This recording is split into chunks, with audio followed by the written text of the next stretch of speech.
Assalamualaikum warahmatullahi wabarakatuh. Selamat datang di channel Bayu Agro. Kali ini kita akan membahas penyebab dan pencegahan tongkol jagung agar tidak bogang. Pertama, mari kita bahas penyebabnya terlebih dahulu. Banyak faktor penyebab kosongnya biji tongkol jagung. Di antaranya adalah kekeringan, kekurangan unsur hara, gagalnya polinasi, ataupun sifat genetik. Gangguan yang terjadi khususnya pada saat munculnya silking dan polinasi adalah penyebab utama terjadinya kegagalan pengisian biji pada tongkol. Pertumbuhan rambut jagung dan perkembangan biji pada umumnya berasal dari bagian pangkal ke arah ujung tongkol. Gangguan baik itu kekurangan air atau unsur hara pada saat akhir pertumbuhan rambut dapat menyebabkan kosongnya biji pada tongkol.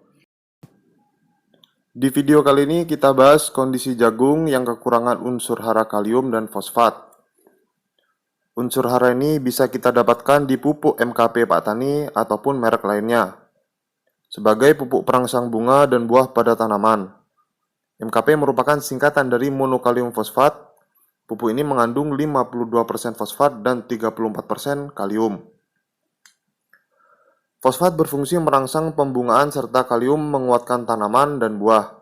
Pada intinya, pupuk MKP berfungsi merangsang pertumbuhan akar dan pembungaan serta mencegah kerontokan bunga dan buah. Di sini kita bisa lihat tanaman jagung yang kurang pemakaian kalium dan fosfatnya. Maka pada tongkol terjadi bogang. Cara pengaplikasian pupuk MKP sangat mudah. Mengaplikasikan pupuk MKP untuk merangsang bunga dan buah bisa dilakukan dengan dua cara, yakni dikocor dan disemprot. Jadi saran saya untuk mencegah bogangnya pada tanaman jagung itu dengan menggunakan pupuk MKP. Pupuk MKP tersebut bisa diaplikasikan pada tanaman betina ataupun jantan. Jika diaplikasikan pada tanaman betina, pupuk itu kegunaannya adalah untuk menambah bobot dan menambah jumlah kernel atau biji pada tongkol tersebut, seperti di video yang ini.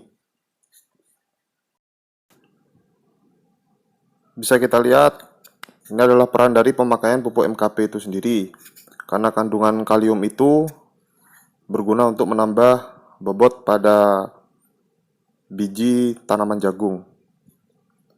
Dan juga kegunaan unsur hara fosfat pada pupuk MKP itu sendiri adalah untuk mencegah kerontokan pada bunga dan buah, khususnya biji pada jagung. Jadi pemakaian MKP ini sangat bagus untuk tanaman jantan. Tujuannya adalah untuk merangsang bunga tanaman jantan agar lebih bertahan lama, terutama pada volume polen yang ada. Jika ada yang tidak tahu dengan kata-kata polen, polen itu adalah serbuk sari. Jadi serbuk yang ada pada tanaman jantan. Karena kunci pada pembenihan, jumlah atau volume serbuk sari pada tanaman jantan itu harus banyak dan bagus. Salah satu cara untuk memperbanyak itu adalah dengan penggunaan pupuk MKP itu sendiri. Oke, di sini bisa kita lihat pada tanaman jagung yang berbeda, kisaran usia 95 HST. Di sini pada tanaman blok ini pemakaian pupuk MKP cukup rutin, namun pemakaian fungisidanya cukup telat dikarenakan musim penghujan. Jadi saran saya untuk menggunakan fungisida ditambah dengan perekat ya.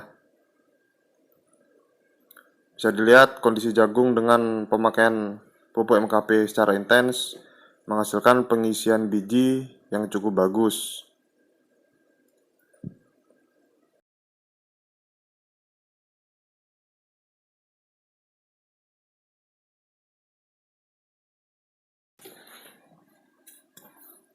Yang perlu kita perhatikan lagi pada tanaman jagung hibrida atau pembenihan, perlu kita atur rasio atau split planting. Jadi saran saya di sini adalah menggunakan rasio 1:2, yaitu 1 jantan dan 2 betina, agar jatuhnya polen atau serbuk sari lebih maksimal. Bisa kita lihat di sini Itu adalah tanaman jantan dan 2 tanaman betina.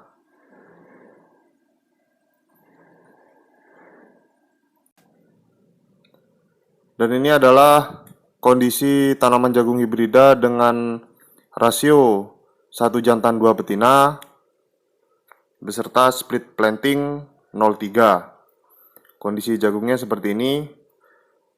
Ini jagungnya sedikit bogang dikarenakan mungkin faktor curah hujan yang cukup tinggi. Dan ini adalah jagung dengan pengisian yang maksimal. Selain pemakaian pupuk MKP, kita perlu memperhatikan split planting beserta rasionya juga.